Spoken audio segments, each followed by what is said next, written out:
Empecemos esta lista con un misterio raro. Una enfermedad misteriosa conocida como el síndrome de La Habana. No es un secreto que desde hace un tiempo los Estados Unidos y Cuba han tenido una relación complicada. Sin embargo, en el 2015, los Estados Unidos oficialmente reabrieron su embajada en La Habana, enviando a sus mejores oficiales a trabajar ahí. A pesar de las tensiones entre las dos naciones, el trabajo de la embajada parecía ir de manera adecuada hasta finales del 2016, en donde un agente de la CIA comenzó a escuchar un extraño zumbido en su departamento que le causó un malestar en su cabeza. Al principio, pensó que se trataba de algún tipo de insecto en su ventana, pero este no era el caso. El zumbido continuaba y el agente comenzó a sentir mareos y dolores de cabeza constante. Las cosas se pusieron tan mal que tuvo que buscar atención médica. El reporte fue enviado a Washington. Debido a que solo se trataba de un caso, no se realizó una investigación adecuada. Y todo siguió como siempre.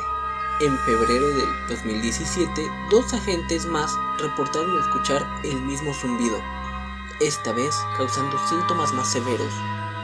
No solo sufrían de dolores de cabeza y mareos, sino también de problemas motores. Sea lo que fuere, solo parecía afectar a los agentes de los Estados Unidos en la embajada de La Habana, y realmente les estaba causando daños en el cerebro, comparando a pacientes con problemas auditivos. Cuando el embajador de Estados Unidos confrontó al gobierno cubano, ellos negaron cualquier acusación para hacerles daño. Eventualmente se lanzó una investigación en contra de los cubanos y los rusos, pero no encontraron evidencia que los ligaran al sonido. En marzo, más personal americano tenía síntomas similares: problemas motores, migrañas extremas, vértigo, etc. Algunas personas ni siquiera reportaron el zumbido, solamente enfermaron sin motivo. Lo llamaron el síndrome de La Habana. Con el paso de los meses, más y más americanos estacionados en la capital cubana comenzaron a caer presas del síndrome. Para septiembre del mismo año, 6 agentes de la CIA tenían el síndrome junto con muchos otros empleados civiles. El doctor que fue enviado para tratarlos también enfermó del síndrome de La Habana. Y pronto, aún más síntomas se desarrollaron. Entre ellos estaba el insomnio, náuseas, desmayos, pérdidas de visión, sangrados nasales frecuentes y, más preocupante aún, señales de daño cerebral. Los pacientes mostraban una severa pérdida de memoria y eventualmente eran incapaces de concentrarse en cualquier cosa.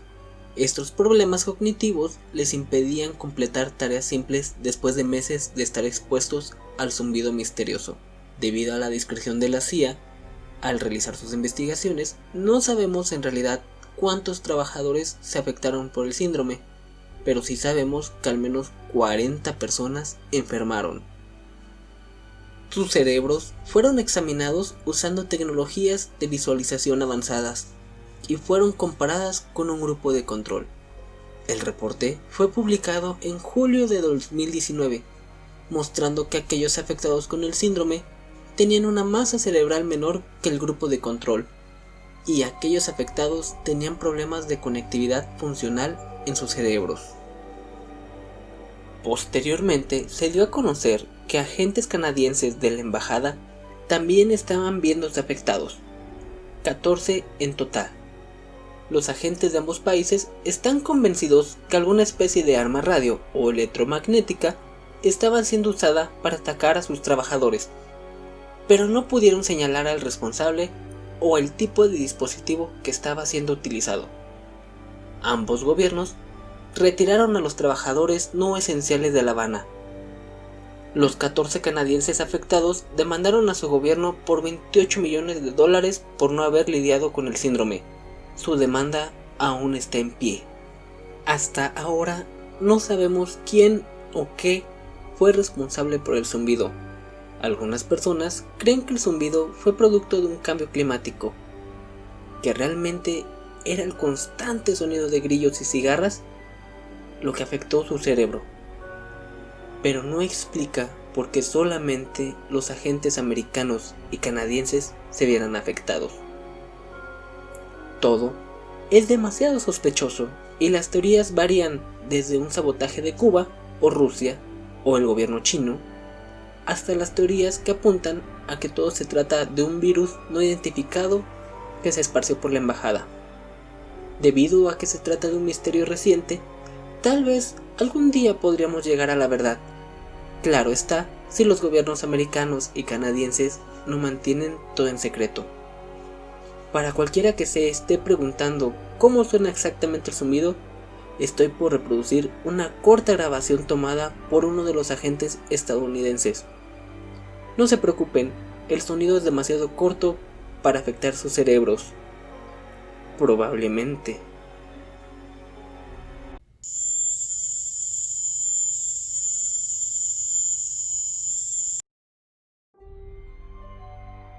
Exploraremos un caso mórbido e intrigante que se ha mantenido sin respuesta desde hace más de 82 años. El año es 1937. El lugar, Beijing. Entonces era conocido como Pekín. Pamela Werner, de 19 años de edad, era la hija adoptiva en un establecimiento diplomático británico y había pasado la mayor parte de su vida en la capital china. Hablaba chino mandarín de manera muy fluida. Se sabía muy bien la ciudad y tenía muchos amigos con los que socializaba frecuentemente. En una fría tarde de enero, Pamela fue a esquiar con sus amigos. Se suponía que en unos días se iría a Londres para continuar su educación y por ello salió a pasear un tiempo con sus amigos. Aproximadamente a las 7 p.m, Pamela se despidió de sus amigos. Esta sería la última vez que sería vista viva. A la mañana siguiente, el cuerpo mutilado de Pamela fue descubierto cerca de la última sección de la muralla de la dinastía Pekín, a pocos minutos de su casa. Sus costillas estaban rotas y muchos de sus órganos habían sido extirpados. Su corazón, riñones y vejiga no se encontraban en el cuerpo. Su garganta había sido cortada tan profundamente que casi se trataba de una decapitación. Su brazo derecho estaba apenas conectado con su torso. El suelo congelado alrededor de ella se encontraba pintado totalmente de rojo. El carro reloj de su muñeca se había detenido unos pocos minutos después de la medianoche. Aún se desconoce lo que pasó a Pamela después de dejar la pista de hielo esa tarde. No hay evidencia concreta que nos indique a dónde se dirigió, con quién se encontró o qué iba a hacer. Habiendo dicho esto, hay dos teorías destacadas. Paul French y Graham Shepard han publicado libros acerca del misterioso asesinato de la señorita Werner, pero los autores mencionan dos escenarios completamente diferentes. De hecho, en lo único que se parecen es en que Pamela terminó su vida debido a un golpe en la cabeza. Empecemos con la teoría de French que nos presenta en su libro, titulado Medianoche en Pekín. Narra toda la investigación exhaustiva de French, que cree que probablemente después de patinar con sus amigos, Pamela se encontró con otro grupo de mujeres para ir a una fiesta. La fiesta estaba siendo llevada a cabo por un dentista americano en la ciudad.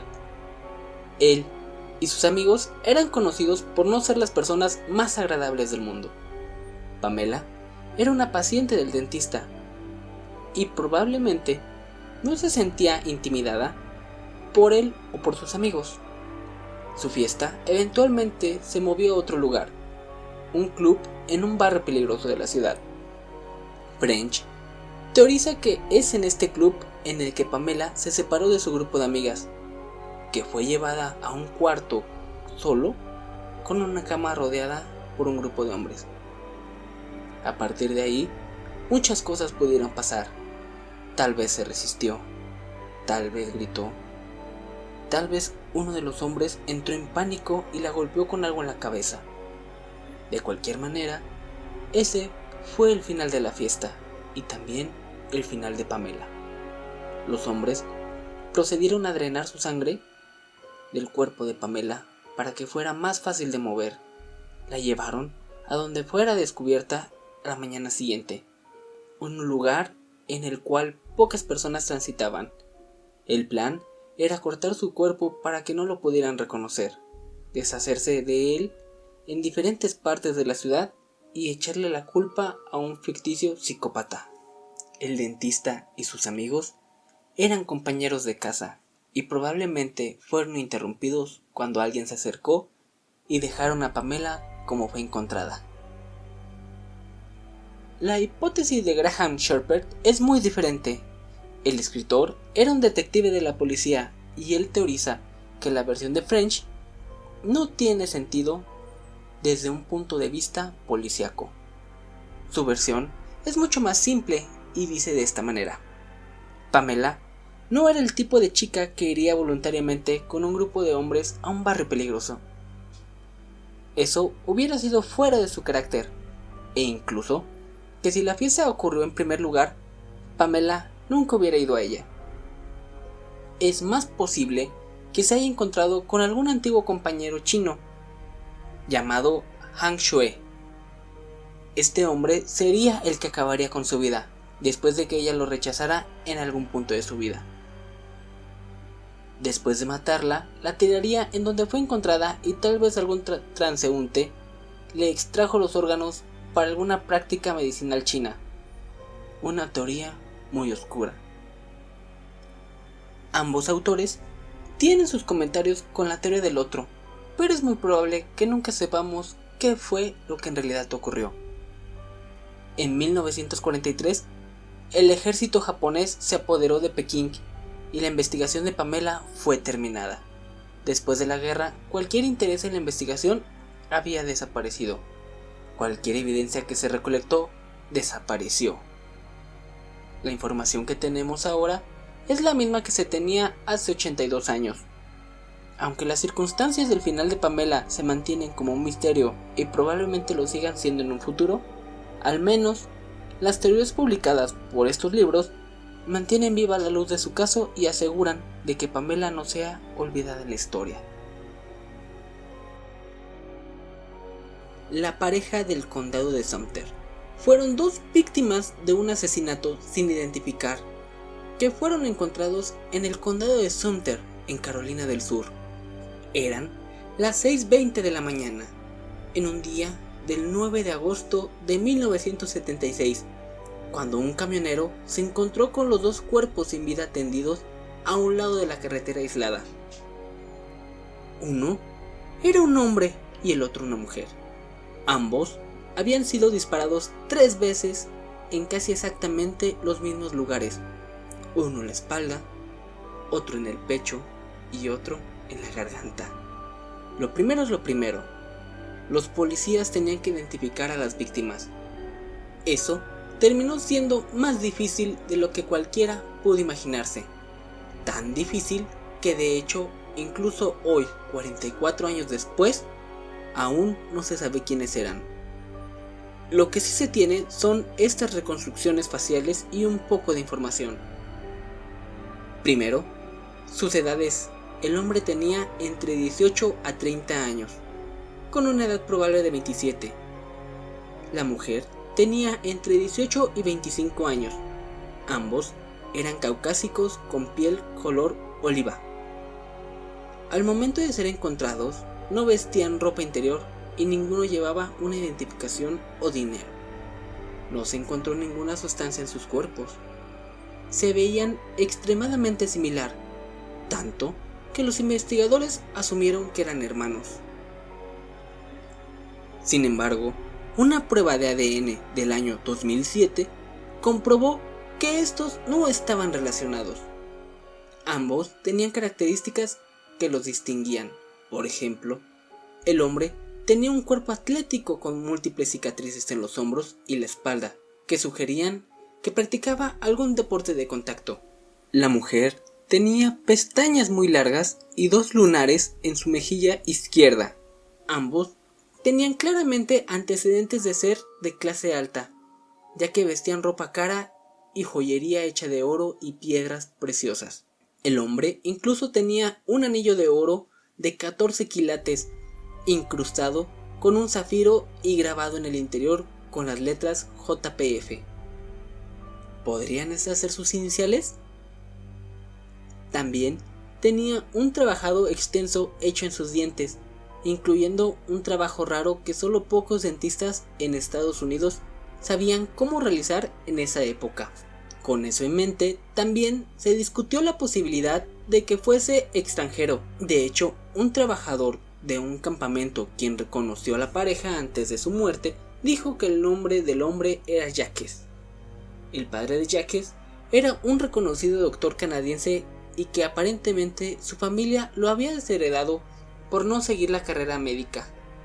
Por ello, se mudó a los Estados Unidos para poder seguir su sueño de ser maestro. Con tanta información disponible, las autoridades confiaban en que alguien pudiera identificarlos. Colocaron el cuerpo de los dos en ataúdes transparentes y pidieron a la gente que fuera para identificarlos. Fotos de sus cuerpos sin vida fueron tomadas y compartidas. Todavía se pueden encontrar esas imágenes en línea hoy en día, junto con imágenes de la escena del crimen, aunque yo no se los recomiendo buscarlos, si te impresionas fácilmente, claro está. De todos modos, las cosas se veían bastante positivas. Después de todo, alguien debe de haber sabido que estos dos faltaban, o alguien seguramente tenía que buscar a sus familiares o amigos. Pasó un año y nadie los identificó.